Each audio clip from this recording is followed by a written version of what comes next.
Dwi wastad wedi bod yn angerddol am Gymru a pobl Cymru. A mi gollis i mam yn y cyfnod cyn cael cyfle mynd i mewn i wleidyddiaeth. A mi oedd hi'n un oedd wedi gweithio yn galed iawn dros i chymuned a dros Gymru drwy hoes. Felly o'i cholli hi, mi oedd o'n gwneud i fi feddwl bod yr amser i siarad a meddwl yn gorfod dod i ben a bod hi'n amser gwneud. Cael gafel ar yr hyder na sgyn ti fel unigolyn tag a creu'r hyder na yng Nghymru. Achos dyna dyn ni angen gael yn ôl rwsyd, yr hyder na bod ni'n gallu llwyddo. O, beth chi angen yn y top? So, o fewn gwleidyddiaeth, dyna beth chi angen yw rhywun sydd yn arwain y ffordd, rhywun sydd yn rhoi hyder i'r gwlad. Beth sydd gennym ni ydy pecyn all symud Cymru ymlaen i gyfeiriad gwahanol.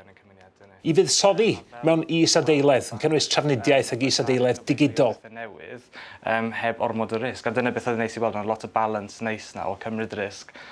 Mi ydyn ni am sicrhau bod Cymru yn gallu gwerthu i syniadau a'i chynnyrch i'r byd yn well drwy gael WDA newydd ar gyfer yr 11 ganrif ar hugain. Da ni eisiau helpu busnesau bach drwy leihau yr ardrethu busnes maen nhw yn ei talu a gwneud yn siŵr bod yna fwy o arian cyhoeddus yn cael ei wario ar gytundebau efo cwmnïau o Gymru i gadw arian yn yr economi Gymreig. Dyna chi rai o'r prif syniadau. Da ni'n gwybod o'i gweithredu nhw alla olygu diwedd i'r cyfnod yma o fynd i nunlle yn economaidd. Dydy pethau ddim yn gorfod bod fel maen nhw ar hyn o bryd.